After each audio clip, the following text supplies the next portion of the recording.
Good morning, I'm Tony Eastley. Coming up shortly, our overnight news from Australia Television, and in first edition at 7 o'clock, John Hewson faces what could be the final test of his leadership with this afternoon's Liberal Party leadership ballot, and a 49-year-old man before a New South Wales court this morning following a series of raids by the Backpacker Task Force. That's first edition at 7 o'clock.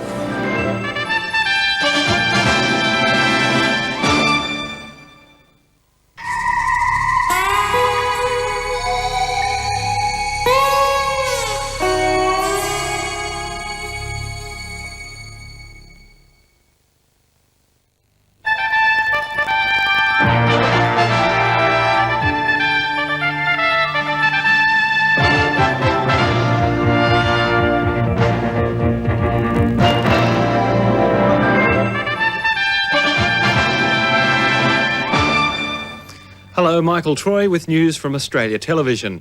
In this bulletin, China's airline industry takes steps to clean up its image. Students in South Korea angry at America's presence on the Korean Peninsula, and Israeli commandos carry out a daring raid in Lebanon's Bekaa Valley. But first, North Korea has agreed to talks with the International Atomic Energy Agency on the removal of spent fuel rods from its nuclear complex north of the capital, Pyongyang. The agency says it's received a letter from Pyongyang agreeing to discussions in North Korea on Tuesday. Inspectors said they were confident no diversion of fuel from the experimental reactor at Yongbyon had taken place. The North began removing fuel rods from the reactor last week without supervision, sparking new concerns. But in a sign of a relaxation in the standoff, North Korea has said it will hold discussions this week with a second team from the IAEA to clarify inspection measures. Pyongyang says measurement and sampling of fuel rods can only take place if talks with the US are resumed.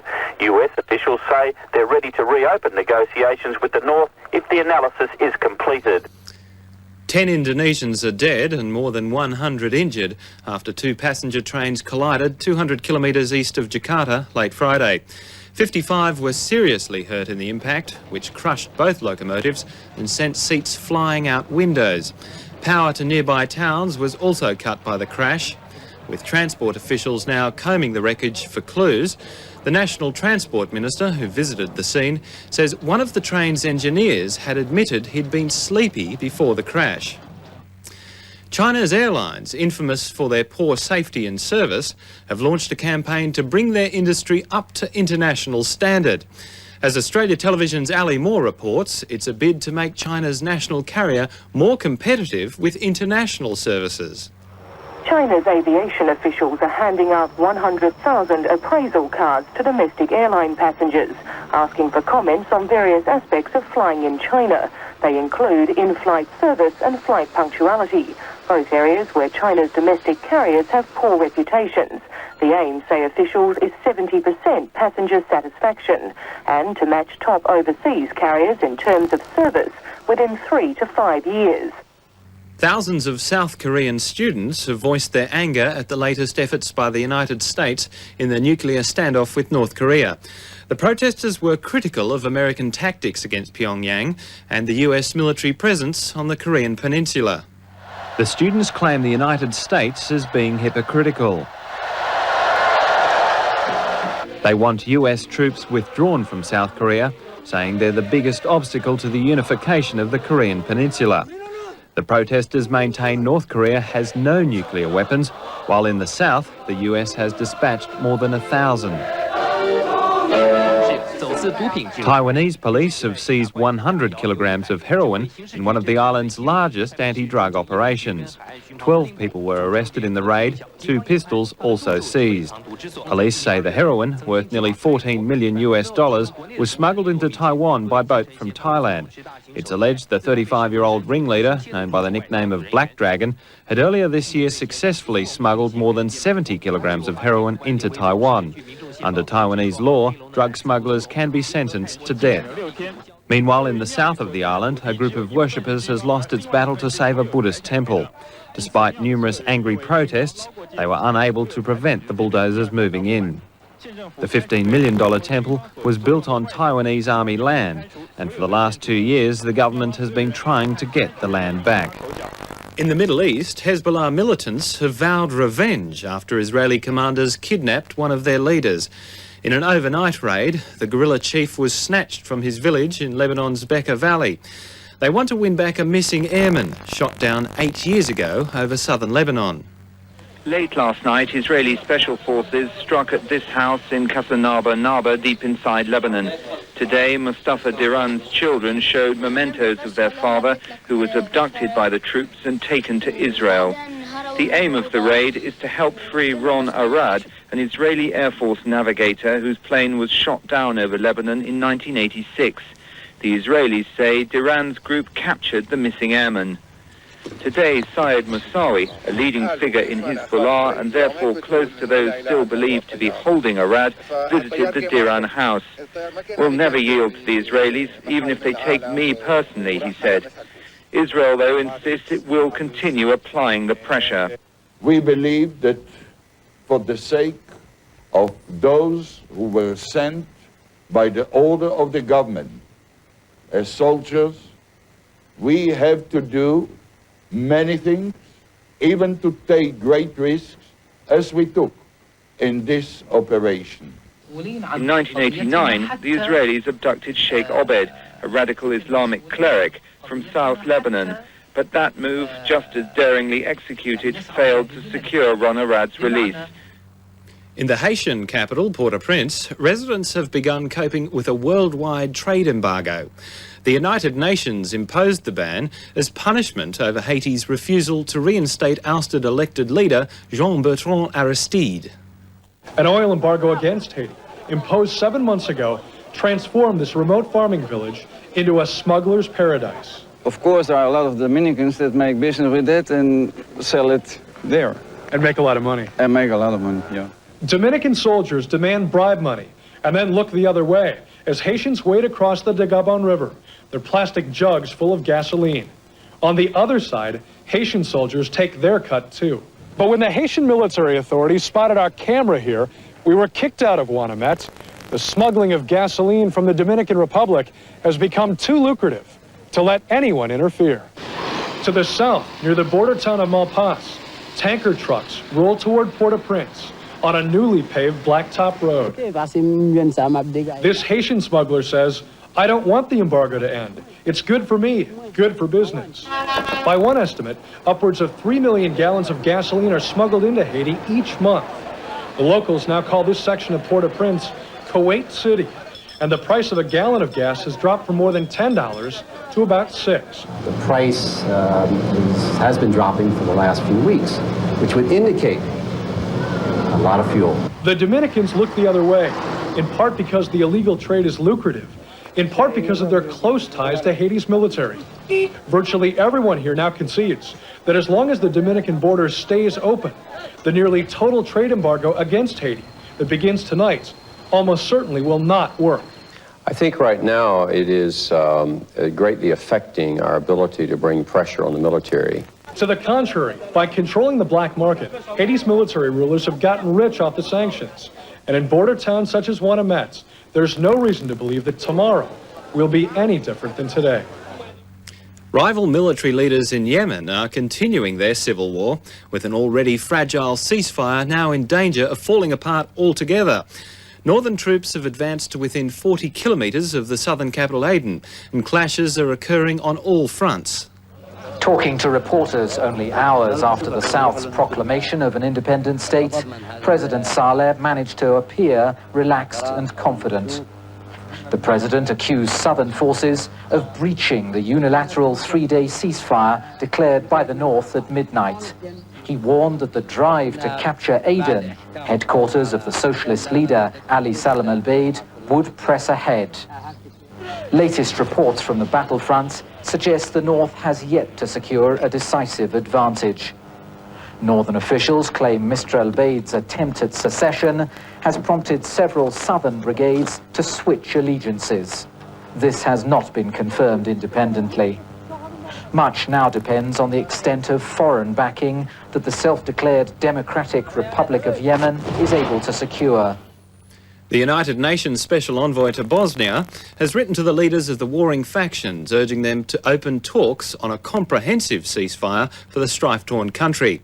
In Sarajevo, the peace agreement brokered by the United Nations has lasted more than 3 months. A similar agreement for Gorazda is due to take effect this week and could pave the way for a deal throughout the country. There's not a village in Bosnia untouched by the war, and most of the people who endure the continuing bombardment know little of the high-level negotiations for a ceasefire. In the Sapna area of northern Bosnia, those who are left in the ravaged village of Jajici cannot go to their fields and vegetable plots. The Bosnian Serbs on the opposite hill shoot them as they clamber down the hillside. Even on a glorious day, the Hamjic family does not venture far from the cellar. 15 people in this little hamlet have been killed. Even the presence of Scandinavian UN troops in Jajica does not stop the shelling. Despite formidable weaponry, the UN cannot and does not directly intervene in the fighting. It escorts aid and it observes. And its generals push negotiations along, achieving agreement in Sarajevo today, an odd oasis in central Bosnia which actually has a ceasefire and one which is holding. 100 days without major shelling, which leaves its citizens free to walk the streets, survey the ruins and wonder about the future. They now have a little more food, but no petrol and virtually no work. And the hills hide a cat-and-mouse game of various armies. Above Sarajevo, it's the British UN, the Royal Anglians, enforcing the ceasefire by chasing off Bosnian government forces from unauthorized positions and stopping Bosnian Serbs from creeping into them. It's a ceasefire supervised from a sheepfold. But with today's agreement, its qualified success might yet spread to the whole of Bosnia. In the United States, police and prosecutors are increasingly relying on high-tech genetic evidence to convict criminals. Using DNA testing, they're able to prove with great accuracy whether someone on trial is guilty. But by the same token, hundreds of accused are freed each year when the DNA testing proves their innocence. In Virginia, Timothy Spencer was called the South Side Strangler. 2 weeks ago, he became the first defendant ever executed on the basis of DNA evidence. The defense raised questions about the evidence, but the state argued that there was only one chance out of 700 million that DNA found at a rape-murder scene was not Spencer's. DNA evidence is the high-tech tactic in the multi-billion-dollar war against crime. DNA makes one person different from another, gives a unique genetic code to everyone except identical twins. When fingerprints can't nail a criminal, DNA often can. DNA evidence has the potential to transform in a very positive way the way we do business in the criminal justice system. DNA is in our blood, skin, hair, and saliva, every cell in us. Since 1987, DNA evidence has helped put hundreds of violent criminals behind bars. But for other accused and convicted criminals, genetic evidence has meant freedom. After 9 years in jail, 2 on death row convicted of rape and murder, Kirk Bloodsworth is out, released because even after all that time, a test proved that DNA in his sperm did not match DNA found in semen on the victim's underwear. The system didn't work. My attorney worked for me. He's the one that pushed for the DNA test. Since 1988, DNA tests at the FBI crime lab have excluded suspects in about 2,000 cases. And there may well be thousands of people there who, if the evidence is available and DNA testing can be performed, will be able to prove their innocence. In West Virginia, police lab specialist Fred Zane got caught. DNA testing showed he'd systematically misreported and fabricated evidence. In one case, the state awarded Glenn Woodall $1 million when new DNA tests proved him innocent of rape charges for which he'd been jailed. As a result, 164 West Virginia prisoners have asked that evidence in their cases be re-examined, and hundreds of Texas cases are now in doubt because of Fred Zane. 22 states have enacted laws permitting the collection of DNA from convicted felons. But because DNA also can reveal a lot about a person's health, some oppose storing it and worry how it might be used. our concerns really lie with the possibility of the Federal Bureau of Investigation and other criminal justice operations having access to a range of information, personal information, that is really outside of the realm of criminal investigations. So, as the fight against crime is revolutionized in the lab, for criminals, wiping away fingerprints is no longer enough. Still, some are concerned that the price of more safety could be the loss of some privacy. Scientists have solved one of the key questions surrounding the infection of 4 patients with the AIDS virus in the rooms of an Australian surgeon. In a unique job of forensic medicine, they've confirmed that the virus in each case is genetically linked. It's further evidence that each patient was infected from the same source. At Sydney's Westmead Hospital, researcher Netan Saxena has been on an extraordinarily complex scientific investigation. In each of these vials is a fragment of genetic material from the AIDS virus of the 4 patients thought to have been infected at a surgeon's rooms in Sydney's eastern suburbs 5 years ago. This is the first time in Australia that this sort of molecular detective work's been done, and only the second time in the world. The first time was a couple of years ago in the United States, when health authorities wanted to know whether a Florida dentist who was HIV positive was the source of infection for a number of his patients. Every single person who's infected with HIV has a virus that's genetically unique. That's because every time the virus infects someone, its DNA actually mutates by a tiny amount. People are infected with, if you like, a swarm of viruses at any one particular time, and each individual person has an individual swarm of HIV circulating at any given time. The genetic blueprint that makes each strain of the virus different is held in 2 strands in the centre of each cell. When someone becomes infected, the DNA becomes part of their blood cells. That DNA is made up of 4 components called bases. Like waiting for the right combination to come up on a poker machine, the scientists lined up a key segment of the virus's DNA from all 4 patients to see if those bases occurred in the same pattern. And they did. We can say that the 4 patients, to a very high degree of probability, down to 99.9% probability, because we're always dealing with probabilities, 99.9% probability that these 4 patients are related to each other, that they have been infected with the same virus. The findings will be crucial evidence for the New South Wales Medical Tribunal tomorrow, which resumes its inquiry into whether the surgeon should be barred from practice. There's been a series of startling developments in Australia's biggest murder hunt. A special police task force set up to investigate the 7 backpacker killings in the Belanglo State Forest has made a series of arrests. 3 people have been charged with offences including armed hold-up, deception and drug-related matters. Just after dawn, a series of raids in Sydney's west, police swooping on this suburban home. I looked out the front, I saw another car pull up out the front, and the fellow was on the grass out the front of his house, had his hands cuffed behind his back and a gun pointed at his head. The 50-year-old road worker was taken to Campbelltown Police Station for questioning, police taking possession of a number of items. But after several hours, they announced these charges. 1 man has been arrested and charged with armed hold-up and discharging a firearm in connection with that offence. That offence occurred on the 25th of January 1990 in an area south of Berrima. He is currently bail refused. In the Southern Highlands, 2 others have been charged with firearm, drug and deception offences. The dawn raid was carried out by officers from Task Force Air, set up last October after the remains of 7 backpackers were discovered in the Belanglo State Forest.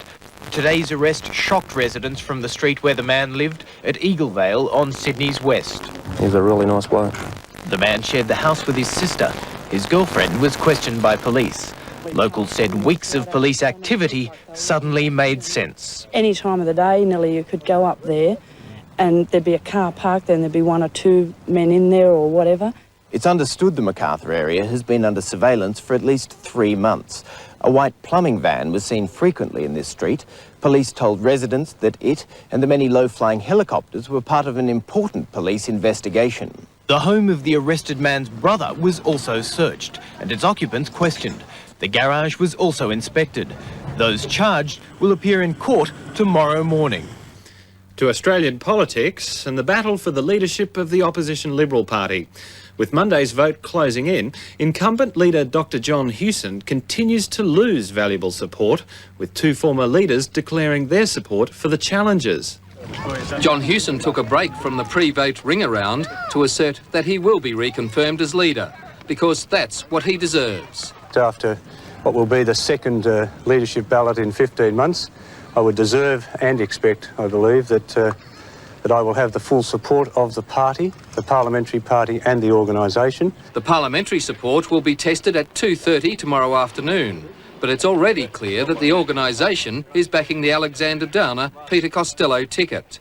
Tony Staley's presidential intervention yesterday was designed to induce John Hewson to pull out of the race. Today, Mr Staley turned up the heat, suggesting even if Dr Hewson wins tomorrow, it will be a temporary victory. The great majority of Liberal Party members throughout Australia believe that, sadly, that we can't win with John Hewson. Even if he survived, and he could only survive, I believe, narrowly on Monday, that the matter would have to be followed up soon after.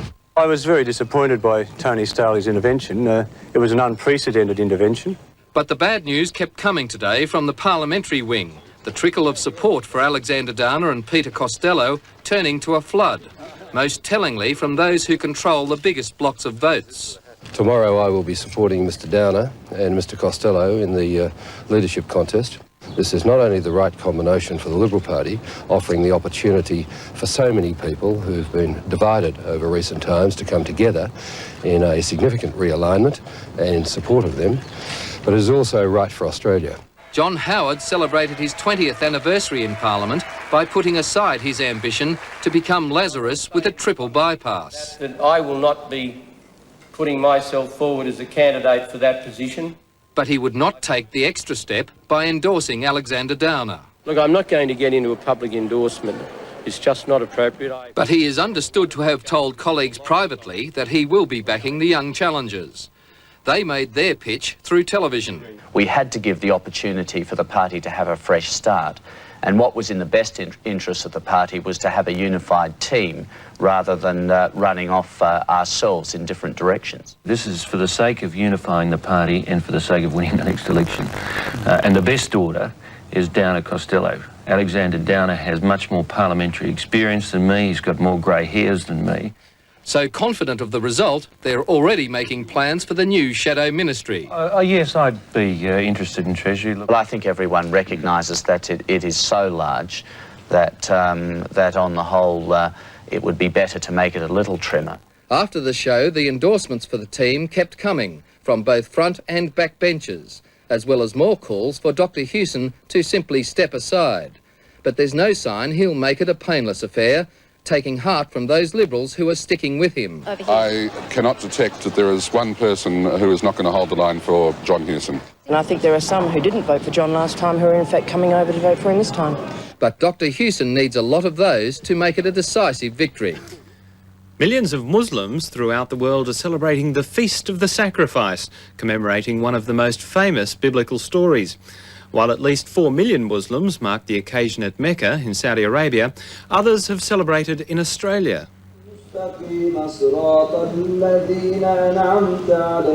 Mosques throughout Australia were crowded with worshippers for the occasion. Before one goes into prayer, one must take ablution. We are cleansing ourselves both physically and spiritually. The Feast of the Sacrifice, along with Ramadan, are the most important events in the Muslim calendar. It commemorates the biblical story of Abraham, who was asked by God in a test of faith to sacrifice his son. But at the last moment, God orders Abraham to slaughter a lamb instead. All three monotheistic religions, that is Judaism, Christianity and Islam, believe in this event. And Islam or the Muslims are the only people of the book who celebrate this event. The celebrations continue at home, and after paying respects to one's elders, family and friends exchange greetings. For more than 1,000 years, Muslim families have commemorated Abraham's sacrifice by slaughtering sheep. This Bacchus Marsh abattoir has a contract with the Muslim community to provide nearly 1,000 sacrificial lambs. They need to be killed in a certain way in order to meet Muslim religious practice. According to tradition, a third of each animal is given to the poor. The celebrations culminated today. Nearly 15,000 Muslims took part in the festivities. While most local Muslims contented themselves with a barbecue, 2,000 other Australian Muslims made the pilgrimage to Mecca. A road race with a difference is now underway on the highways of Australia's Northern Territory. 140 luxury cars have roared out of Darwin in the first Cannonball Run on an epic dash to Alice Springs and back. Many of the entrants are expected to top 250 kilometres per hour. It's an awesome mix of grunt and glamour, from Falcons to Ferraris, Commodores to Corvettes. They converged on Darwin to be part of the event that motoring dreams are made of, the Cannonball Run. You start at the beginning and you finish at the end. There's no rules in between. Should be a lot of fun. We're excited about being able to drive them legally without having to look in the rear-view mirrors, and that's what it's been all about from the word go. This cannonball is not the world's first. In the 1970s, after a Burt Reynolds movie, several were staged across the US, but those were illegal and eventually police shut them down. Not so here. Much of the territory's highways have no speed limit, and police are helping to supervise safety. Not that they'd catch some of these cars anyway. This Ferrari, belonging to millionaire Japanese dentist Akihiro Kabe, clocked almost 250 kilometres an hour at time trials on Friday. Fast enough to earn pole position and be waved off first by Territory Chief Minister Marshall Perrin. 3, 2, 1, and we're away! Cars followed every 30 seconds, the biggest cheers reserved for the tried and true Aussie mates. The 3,700 kilometre journey will last 6 days. Tonight, the field is in Katherine. To sport now, and Indonesia has won its annual badminton challenge with arch-rival Malaysia in a final shortened by unruly spectators. The victory also gave Indonesia a prestigious double, its women having won against China on Friday. More than 10,000 noisy and partisan spectators crammed into the Jakarta Sports Stadium. The Thomas Cup Championship fiercely contested across Southeast Asia. The 5-game match was stopped with Indonesia up 3-0. Officials worried at spectators throwing water bottles at Malaysian squad members. Scores of police and security officials were on hand after clashes during the Uber Cup final on Friday between China and Indonesia. Indonesia and Malaysia were playing in their 6th Thomas Cup final. Indonesia's double victory, its second since 1975. And now for a look at what's making headlines in Monday's papers. Nikkei reports on a big 10% lift in the level of Japanese public investment, part of a government plan to stimulate a sluggish economy. And in Australia, the Financial Review leads with the showdown for the leadership of the Liberal Party, with numbers evenly balanced between the incumbent and challenger.